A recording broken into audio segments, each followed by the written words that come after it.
us from the federal government after I announced federal delivery reductions to you in December. The delivery of vaccine has remained at a lower pace than expected. Illinois is now allotted approximately 120,000 doses per week, 60,000 each of Moderna and Pfizer. From that number, the federal government pulls out the long-term care allotments. We have updated our early January planning for Illinois according to this lower than expected federal delivery schedule.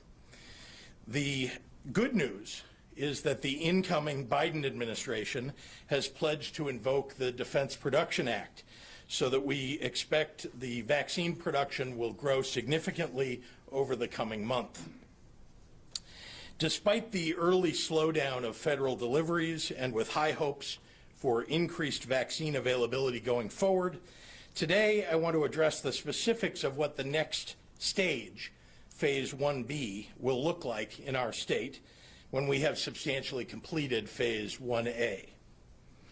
As a reminder, the only reason that we must phase in this rollout of the vaccine is the scarcity of its availability. The need to prioritize is a function of that. Last month, the CDC's Advisory Committee on Immunization Practices, ACIP, met to provide further guidance on upcoming phases of vaccinations. By design of the federal government, the actual administration of vaccinations has been left to states and to cities, and the ACIP guidance is intended as a well-thought-out set of recommendations that states can then tweak to best serve their unique populations or unique challenges. I want to commend ACIP for its efforts, which have been very important in our process. None of the decisions that ACIP made were easy, and none that fall to the states are easy. Broadly, ACIP's recommendations are focused very properly on preventing illness, saving lives, and restoring the functions of society, which is why their guidance on Phase 1B has included, importantly, seniors 75 and over and frontline essential workers. And I'll dive into how the CDC defines that term in just a moment. ACIP's guidance serves as the foundational blueprint for Illinois' Phase 1B plan, with one key adjustment. Here in Illinois, we are more strongly pursuing equity in the distribution of our vaccinations. Let me begin by talking about ACIP's recommendation that Phase 1B include only seniors who are 75 years old or up. I believe strongly that we ought to protect more of our seniors earlier than ACIP has recommended. For the last 10 months, we have seen the fundamental vulnerability to COVID-19 of the entire population of our seniors, not just those 75 and over. And importantly, the average age of death from COVID-19 is much lower than 75 for Black and Latino Illinoisans. While the average white person in Illinois who died from COVID-19 passed away at age 81, the average age of COVID-related death for Black Illinoisans is 72, and it's 68 for Hispanic Illinoisans. For people of color, multi-generational institutional racism in the provision of health care has reduced access to care, caused higher rates of environmental and social risk, and increased comorbidities. I believe our exit plan for this pandemic must, on balance, overcome structural inequalities that have allowed COVID-19 to rage through our most vulnerable communities. Lowering our minimum age for vaccinations in Phase 1B is one critical component in addressing that. So the one area where we are diverging from the ACIP recommendations is this. In Illinois, if you are 65 and over, you can get vaccinated in Phase 1B. We've adopted the rest of ACIP's Phase 1B recommendations, which is mostly focused on frontline workers, a group that in many of these industries is disproportionately made up of people of color. The ACIP term frontline essential worker is really focused on those individuals who carry a higher risk of COVID-19 exposure, in large part because their work duties can't be performed remotely. So they spend more time in proximity to other coworkers or members of the public. The CDC estimates about 30 million Americans are frontline essential workers. That includes first responders like firefighters and police officers, educators like teachers, support staff, and child care workers, people in essential industries like the Postal Service, manufacturing and distribution, public transit, food and agriculture, grocery stores, and congregate facilities. All in all, Phase 1B totals approximately 3.2 million people throughout the state of Illinois. As we enter this next phase, I have directed my team to utilize every available state resource, a massive infrastructure and logistics effort, to get this vaccine out to as many people as possible, as quickly as possible. A vital component of that is our extraordinary Illinois National Guard, who orchestrated the development of our robust public COVID-19 testing infrastructure early on in the pandemic. Under General Richard Neely's direction, expertise, their precision, and efficiency to standing up mass vaccination sites across the state. We're also actively increasing the number of providers registered to administer vaccinations so that we can implement widespread and equitable availability as more and more vaccines are delivered to our state. As we do this, my administration has also issued additional non-discrimination guidance to ensure vulnerable and historically marginalized communities receive equitable, informed access to these vaccines.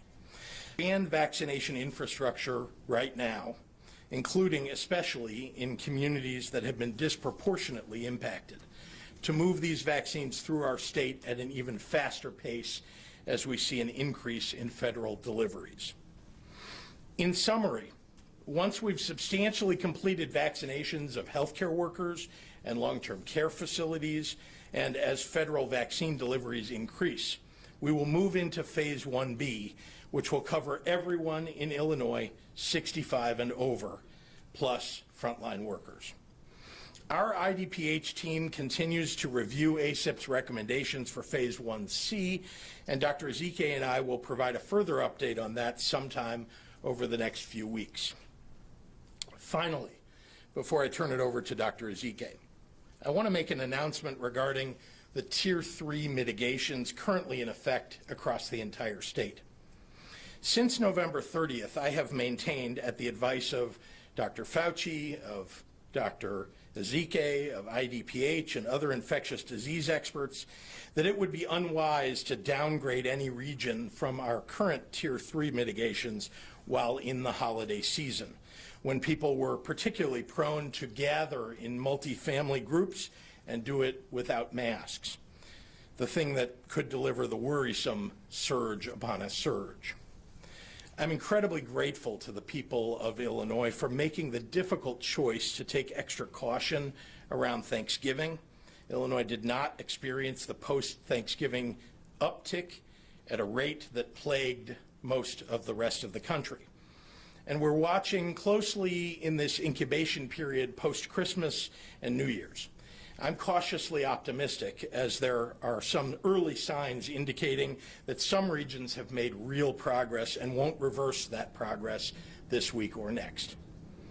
So on January 15th, exactly one incubation period from New Year's Day, any region that has met the metrics for a reduction of mitigations will be able to move out of Tier 3 of our mitigation plan. My prayer for the new year is that everyone stays healthy and all of our regions continue to move in the right direction. And I ask all Illinoisans to join me in making that possible by wearing a mask and keeping your distance. Thank you. And with that, I'd like to turn it over to Dr. Ezike.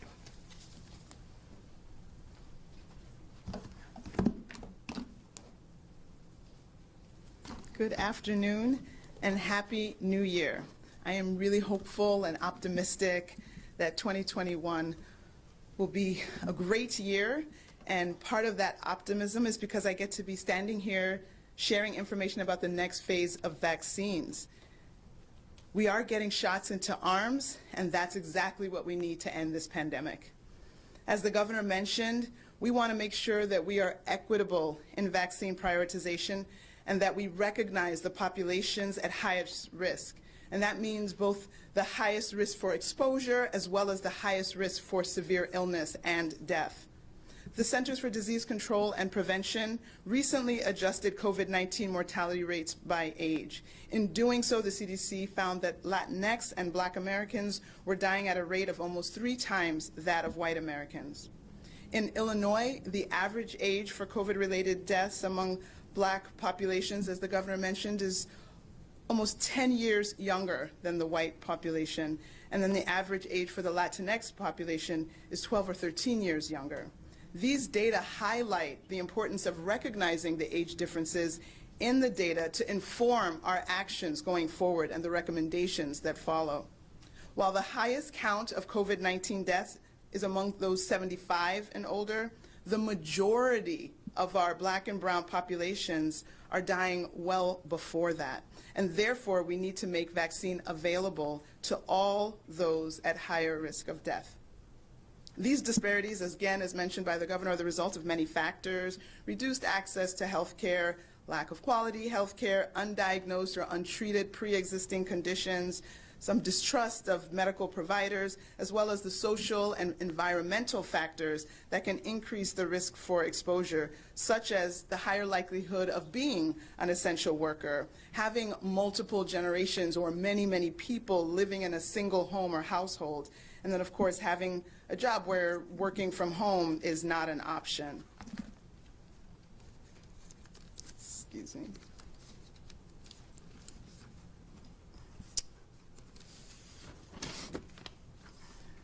So throughout this pandemic, we have been working closely with our minority communities to make sure that we increase access to testing, and as well to provide information and educational resources.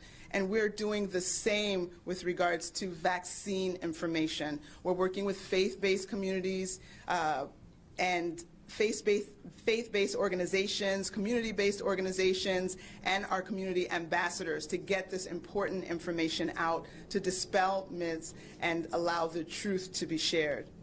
Our outreach extends to all populations in Illinois, Black populations, white, Latinx, Asian, immigrants, all groups, including individuals that are undocumented. And undocumented individuals will not be turned away when they present for vaccination.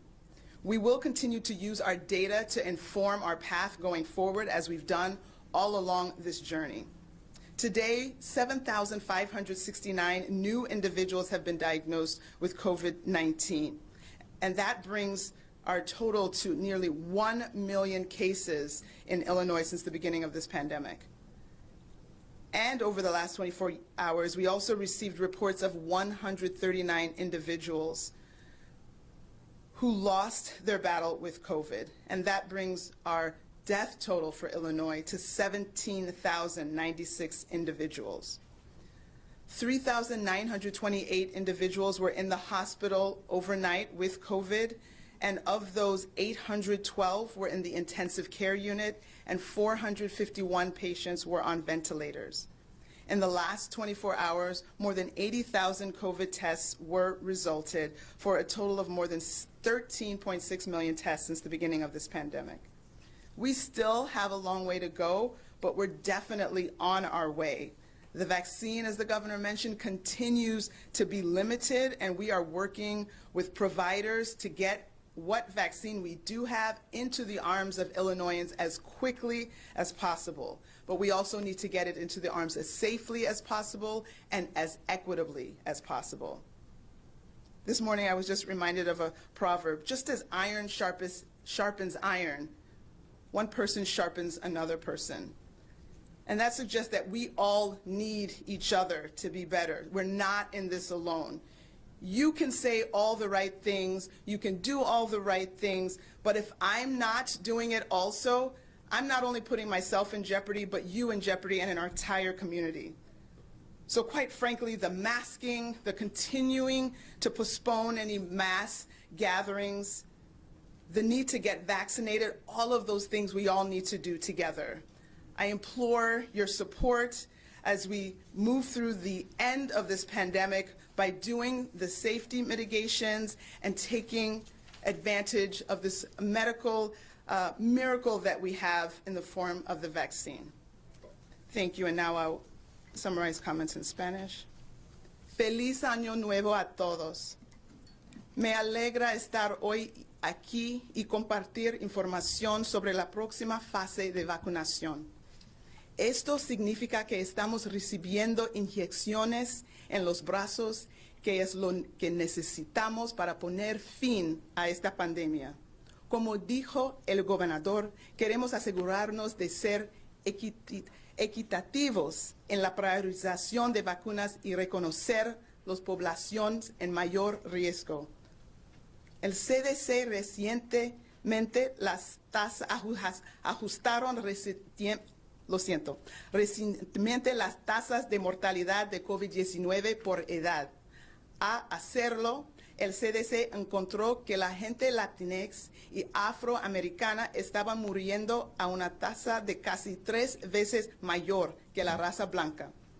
En Illinois, la edad promedio para las muertes relacionadas con COVID-19 entre las poblaciones afroamericanas es casi 10 años más joven que las poblaciones blancas. La edad promedio de las muertes relacionadas con COVID-19 para las poblaciones latinx es 12 a 13 años más joven. Estos datos muestran la importancia de utilizar datos ajustados por edad para informar nuestras acciones en el futuro. Si bien el recuento más alto de muertes por COVID-19 se encuentra entre las personas de 75 años y arriba, sabemos que la mayoría de las poblaciones de Latinx y afroamericanas están muriendo a edades más jóvenes que eso. Por eso debemos dar la vacuna a todos que tienen a mayor riesgo de muerte. Estas disparidades son el resultado de muchos factores: falta de atención médica de calidad, condiciones preexistentes no diagnosticadas o tratadas, desconfianza en los proveedores médicos, y también hay factores sociales que pueden aumentar el riesgo de exposición, siendo trabajadores esenciales, tener un trabajo donde trabajar desde casa no es una opción, y varias generaciones viviendo en una casa. Vamos a continuar utilizando nuestros datos para informar nuestro camino a seguir adelante cuando hay más vacunas disponibles. Hoy hay 7,569 personas nuevas con COVID-19 para un total de más de casi 1 millón casos en Illinois. Desde ayer hemos recibido informes de 139 personas con COVID-19 que han muerto, por un total de más de 17,000 vidas perdidas en Illinois. 3,928 personas estuvieron en el hospital desde noche con COVID-19. De ellos, 812 pacientes estaban en la unidad de cuidados intensivos y 451 pacientes estaban en ventiladores. En las últimas 24 horas se han informado más de 80,000 pruebas de COVID-19 fueron hechas para un total de más de 13.6 millones de pruebas aquí en Illinois. Aunque nos queda un largo camino adelante, estamos en camino para acabar con esta pandemia. La vacuna sigue siendo limitada en este momento y estamos trabajando con los proveedores para que la vacuna que tenemos esté disponible de la manera más rápida, más segura y más equitativa que posible. Permítanme terminar con esto. La vacuna COVID-19 es para toda la gente de Illinois. Nadie será rechazado, especialmente nuestros trabajadores esenciales indocumentados, que han hecho que Illinois siga adelante durante esta pandemia. Por favor, entiende eso. Mientras tanto, debemos seguirlos, los 3 M's. Usa su máscara, mantenga su distancia y lavar las manos. Muchísimas gracias para su apoyo. And with that, I will turn the podium back over to Governor Pritzker. Thank you, Dr. Ezike. Before I take questions, I want to address the unfathomable and disgusting remarks that the newest member of the Illinois congressional delegation made, Mary Miller. Let me be clear. Hitler got nothing right. This reprehensible rhetoric has no place in our politics. Illinois Republicans cannot allow this to stand and must condemn this vile, evil streak in their party. If Representative Miller was the least bit interested in history, she would visit the Illinois Holocaust Museum and Education Center to learn just how wrong Hitler really was. With that, I'll be happy to take questions from members of the media, and Happy New Year to everybody. You mentioned that the Illinois National Guard are they going to be doing inoculations? And would this take place at McCormick Place or Soldier Field? Have you guys planned that out yet? All of that is in the works, and the answer is you have the right idea. They'll be assisting others and doing it themselves, depending upon their expertise, of course, and using arenas, as you're describing, all across the state and in conjunction with local leaders to make sure that they've got the right locations and there's enough parking and enough access for everybody. Yes, sir. We're hearing reports that vaccinations among healthcare workers are perhaps lower than it has been expected. Is that something that you can confirm, and if so, what does that do to the supply? So I have heard that for example, at private hospitals, that there is a choice being made by some healthcare workers not to be vaccinated early. And let's be clear about it, and let's try not to blame, at the moment, people who are choosing not to do it. There's vaccine hesitation among lots of people. And even among the most educated people, I have heard people say, well, I want to see someone else get it first and see how they react. Or maybe I want to wait till someone gets their second dose, and then I'll go for my first dose. So, I do know that there are people who are choosing not to be vaccinated. And I've heard this at private hospitals. I've seen it. That isn't going to stop us. We are going to continue. And people are choosing to uptake as we go here. There will be, as education is done, as people understand this better, as they become more comfortable with it and they see more people get it, I expect that more and more and more, not just healthcare workers, but others, as we open up to 1B and 1C, will want to get vaccinated. Is it enough that it is creating more of a surplus of the supply than you would have expected? No. Whatever is, not being chosen to be uptake, by somebody to have injected in their arm is being given to somebody else at that facility. The facilities themselves, the hospitals, for example, are telling us, because they discuss this with their workers, how many vaccines they need to have doses they need to have delivered, and then we're delivering those doses. And if they have leftover doses from any given day, they're giving them on the next day. How are you anticipating folks in 1B will be able to sign up to get this vaccine? Yeah. So we have electronic means for scheduling. That's one thing that'll be in 1B. So by appointment, but obviously in mass vaccination sites, you'll have multiple people with appointments at similar times, right, every few minutes, and in multiple lines of people that may want to get vaccinated at any given moment. So that's one way. Obviously educating people about where they can go. In some places there will be a lot of people that want to get vaccinated very early. In other places it'll be staggered. So it will depend on the location and the desire of people who live in that area who qualify. And at the current rate that we're receiving the doses, I know this changes and we have less than we were expected, but do we have any idea on when we might be moving toward the end of 1A and into 1B, any sort of timeline? Yeah, it'll be a few weeks from now because we're still, getting all of the long-term care facilities covered, and there are still healthcare workers that are being covered. And we're waiting for more and more vaccine to arrive. That's really the biggest holdup to getting through the entire thing is that. But there are lots of features of, the speed with which we can get this into people's arms, and we're working as expeditiously as we can. So since we didn't have a Thanksgiving surge, and right now hospitalizations are down about 2,000 from the peak at the beginning of November, why not let people go back to just phase 4 right now? I appreciate the question, and let me say that while we didn't see the kind of surge that we expected, you did see some hiccups, let's say, along the way, and even over the last week, where you saw, some of our positivity rates really start to climb again. So why not do it now? Because we're right now literally in the post-Christmas incubation period, and then post-New Year's Eve. We all know that there were people who chose to have a party or chose to get together with lots of other people, which we've asked them not to do, but people did it anyway.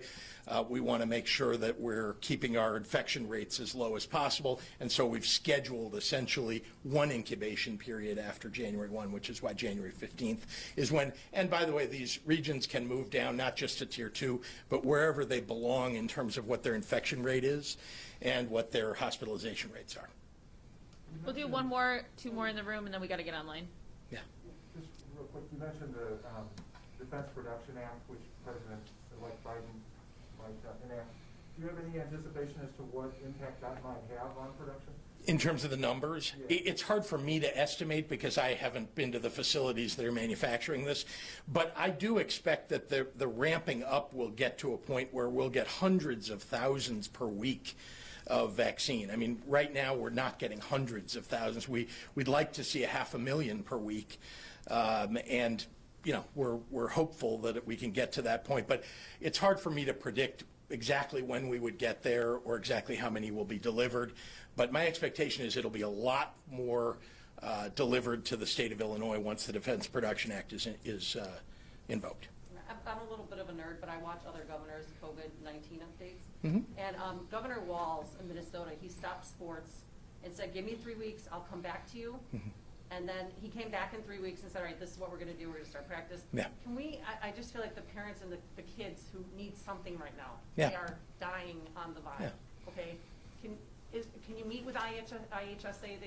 They feel like communication has been completely cut off. Yeah, and they're meeting January the 13th, and they want you or Jesse Ruiz or somebody, because we need to get the ball rolling here. Our kids are suffering beyond. Yeah, but remember, it's not like there's no discussion that goes on about sports. It's just that the IHSA, which is one of many organizations in the state of Illinois, just that the IHSA isn't part of those discussions, that we have doctors and others that we rely upon internally to help us make some decisions. And then when we're at a point where it's appropriate to have a conversation with one of the organizations or a number of them, we'll do so. All right, last question. Okay.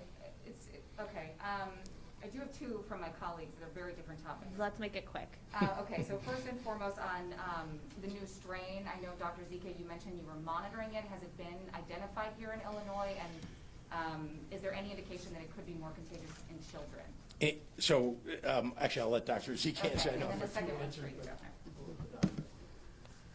Okay, so this UK variant, the B.1.1.7, obviously has been identified in some states in the United States. We have not identified it here yet, but that does not mean that it's here, that it's not here. So the likelihood that it's here is very, very high. We do genomic surveillance, where we do the genomic sequencing to look for this variant, so we haven't found it yet. In the samples, we obviously don't test every single sample, but of the samples we have generated, we have an internal team in the state that does sampling, and we also send samples to the CDC, and between all of those samples that have been sent, we haven't found it. That doesn't mean, again, it's not here, but it means that it's not in a high enough percentage proportion compared to the other circulating strains to suggest that it's predominant. I want to remind you that in the UK, it was about 80% of all the strains, and so that's why it was very clear that it had taken over the others. That's clearly not the case here, or we would have found it in even the sampling that we're doing now. So we will obviously continue our sampling, the sequencing, and we will let you know as soon as we find it, and then we will continue to be monitoring. In terms of the higher transmissibility, again, we don't have the data here to suggest we are following the data that we are hearing from our partners across the oceans, just as you are. They are suggesting, based on inference, not really clear cause and effect data, but by inference, they are seeing that it looks like the kids might have a bigger role in this, and that there's higher transmissibility. What does that mean for us? That means that we need to double down on the efforts that we're already supposed to be employing. So, if we've been lax and said, I'm not so much of a fan for my mask, and 2021 I want to do things differently, that's not the right move, right? We need to be more vigilant, because potentially it takes fewer particles of this virus to cause infection and illness. So that means you don't want to have even a moment extra without our mask. That the more likely, the larger gatherings, you are more likely to get infected even with a brief encounter. Maybe 15 minutes is not a thing. Maybe with 5 minutes that could do something. So the large gatherings, the using of the mask, those are things we need to double down on to protect ourselves for COVID in general, and if we have this UK strain, this variant. And Governor, quickly, what is the state doing to prevent unemployment fraud, and is there a breach or hack in the system? One of my colleagues at NBC Chicago says many people are receiving notices that someone filed unemployment claims in their name, and it's often taking weeks or months to get resolved, if at all, and they're unable to get their own benefits if someone's doing this in their name. So there's not been a hack detected in our systems. That's not a thing.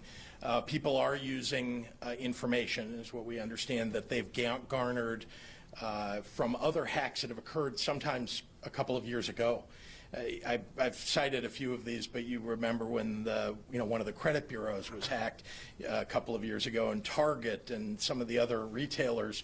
That information is sometimes held for some period of time. They don't just immediately go out and start charging on people's accounts or using that data. Sometimes they just hold it in abeyance, hoping that you won't do anything.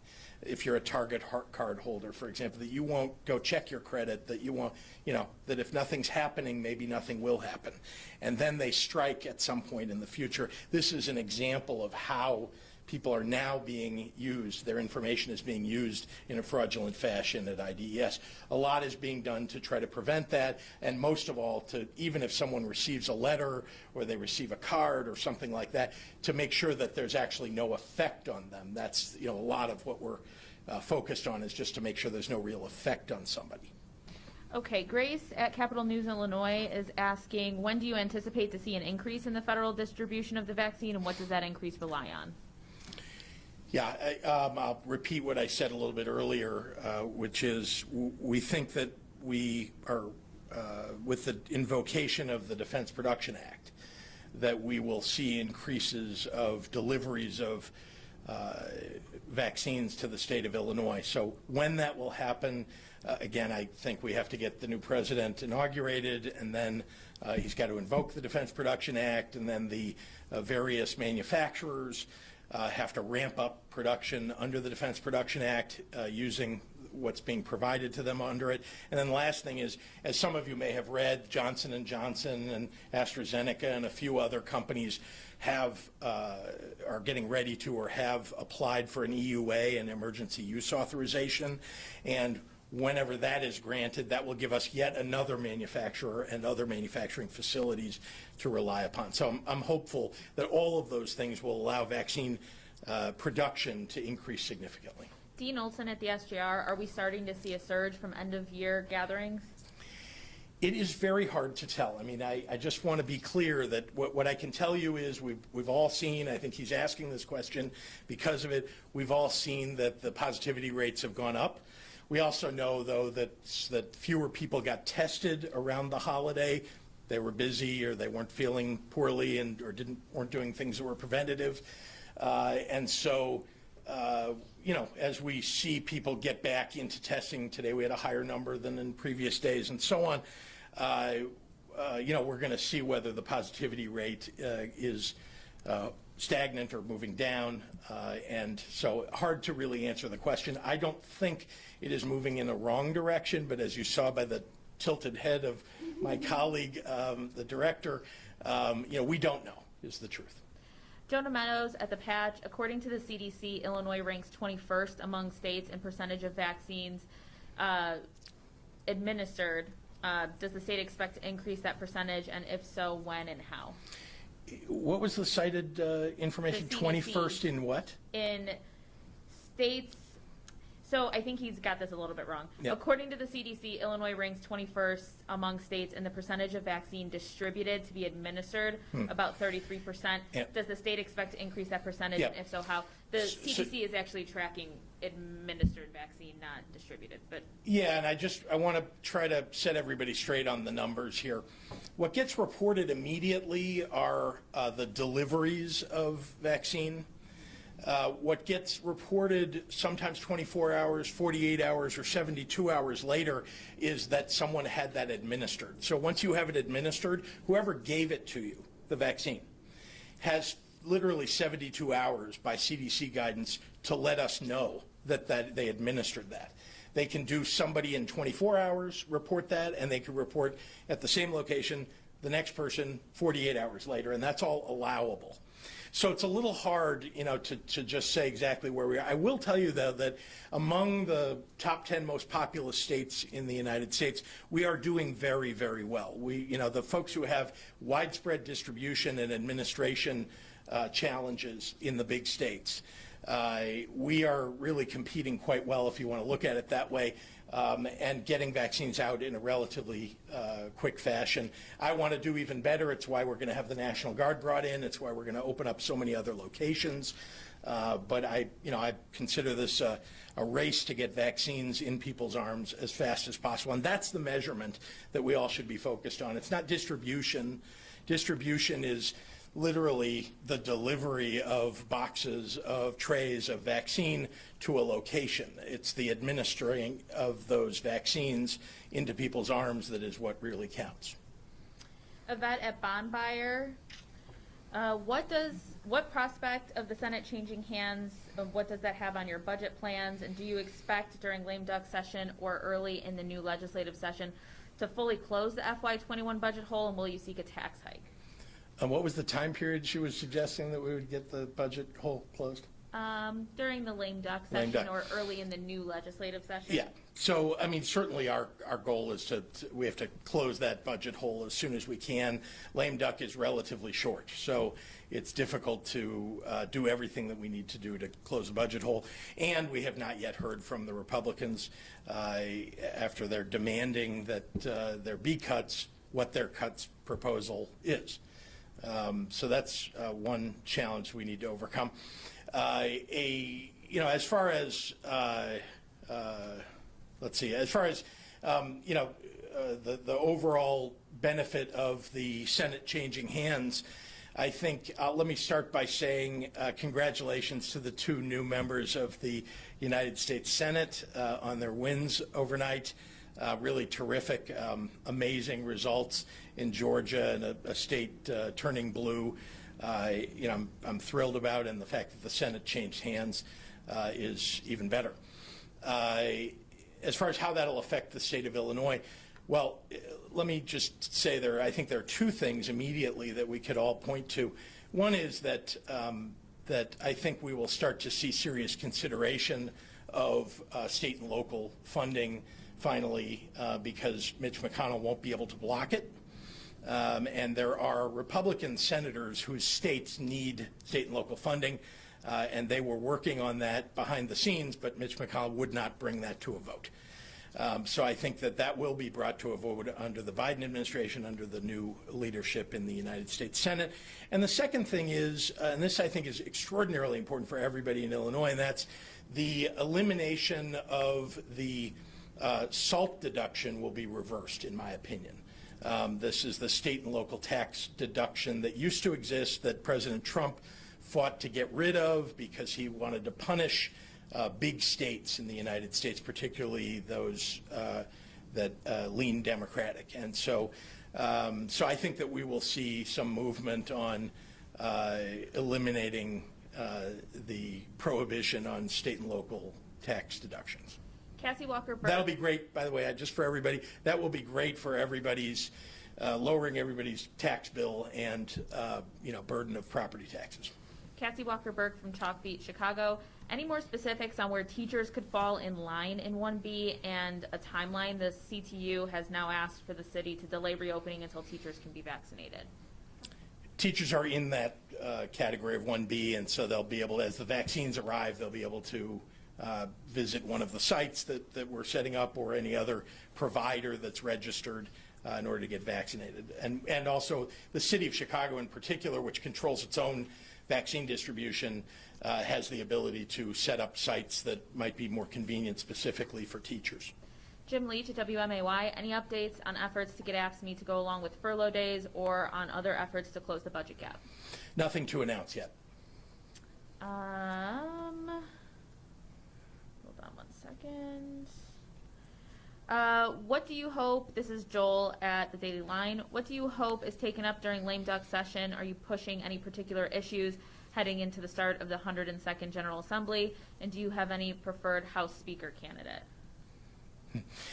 So there are a number of things that I think should be taken up in the lame duck session, which again is relatively brief. But one of them, which not many people have talked about, is it's a decoupling issue. There's a tax provision as a result of the CARES Act passage that would essentially deprive Illinois of revenues that it otherwise should get. And so it's literally a technical fix that we ought to just do. It's good for everybody in the state. And so that's something that I would like to see done in the lame duck session. And then, of course, there are quite a number of things that the legislature itself has suggested that they might take up, including, issues that the Black Caucus is raising that I'm, that I favor, and I'll work with them on. Jake Griffin at the Daily Herald. While ultimately everyone needs to be vaccinated, should hospital employees that work mostly from home or away from the front line, like finance and public relations, be getting vaccines while Phase 1B essential workers and the elderly continue to wait? Look, rather than focus on the exactitude of the delivery to exactly the right, that we are focused on healthcare workers, facilities and hospitals are trying to get to the frontline workers first. I know that all of them prioritize frontline workers.